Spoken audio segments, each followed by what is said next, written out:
pipeline art itu penting supaya artis, si developer bisa bikin aset yang sesuai dengan kebutuhan si gamenya dengan cara yang paling efisien buat mereka as in artis dan tim, karena art untuk game itu berkaitan banget sama disiplin lain.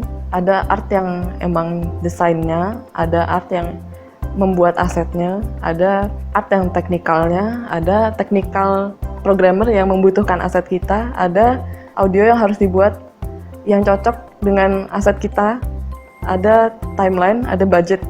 Itu semua harus punya ritme yang sama dalam pengerjaan supaya nggak clogging supaya nggak mampet, supaya lancar lah proses produksinya dan meminimalisasi error, meminimalisasi miss-nya waktu pengerjaan, sehingga tenggat waktu atau misalnya jam pengerjaan tuh bisa lebih mudah diperkirakan, dan menghitung jumlah orang yang dibutuhkan dalam pengerjaan suatu game itu, sama role-nya sih, role yang perlu dipenuhi itu apa aja gitu, supaya lancar sama implementasinya bener, ritmenya bener, efisiensi gitu.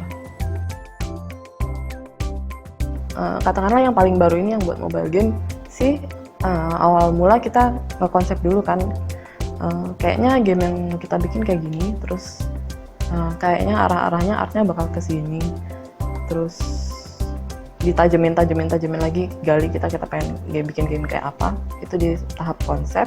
Terus pre-pro itu yang sudah mulai masuk ngedesain, sudah mulai masuk bikin, salah satunya ikutan bikin prototype, bikin aset-aset prototype, terus memastikan fitur-fitur yang ada itu butuh aset apa aja, misalnya story butuh apa, kayak gitu deh. Terus abis itu kan masuk ke produksi. Abis dari produksi sih, karena sekarang masih di produksi ya, terus ntar harusnya ada post produksi, launch, sama live ops, kurang begitu sih. Cuman proses metode di dalamnya emang agak-agak berbeda. Kalau yang sekarang, katakanlah kemarin yang pas concepting tuh mulai dari premis, misalnya pengen bikin game bla bla bla bla, yang bla bla bla bla, bertema bla bla bla bla. Kita pengen orang merasa supaya game ini bla bla bla bla bla. Susah ya karena masih NDA.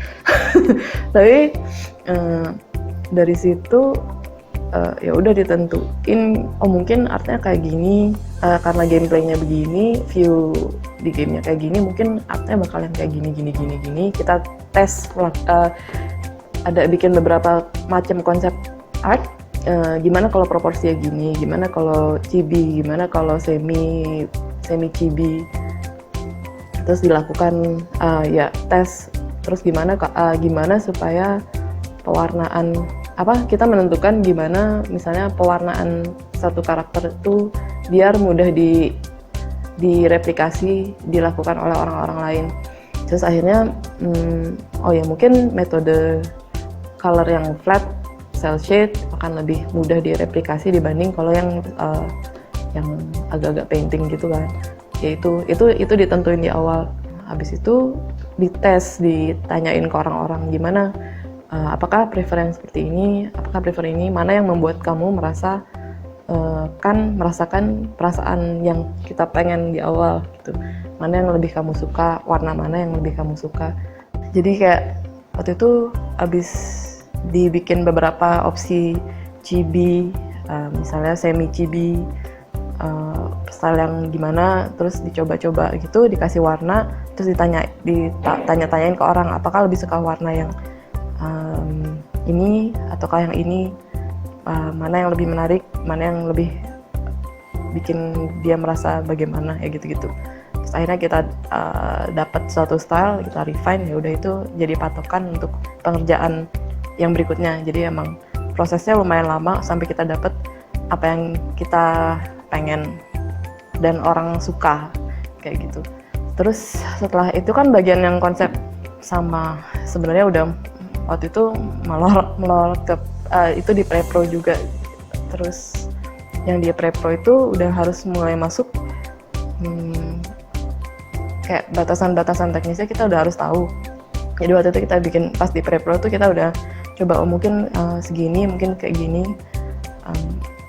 mungkin asetnya harusnya ukuran segini, mungkin orang lebih mudah melihat dengan ukuran segini gini. Jadi kita tahu batasan kerjaannya. Nah kalau itu udah disetujuin, udah oke, ini yang kita pengen, lanjut ke produksi. Di tahap produksi sih udah pengerjaannya ya udah langsung pokoknya kita awal dari konsep art, line art, color, shading, terus baru di finishing jadi sprite. Nah itu tahapannya untuk pengerjaan satu sprite lah misalnya. Ada elemen-elemen lain lagi sih, tapi itu udah udah harus jalannya kayak nggak boleh ada yang salah, pokoknya harus jalan terus, mungkin waterfall gitu. Harus produksi harus jalan terus kan supaya asetnya bisa kumpul banyak, bisa dapat banyak, baru ya udah kalau sampai jadi kayak gitu.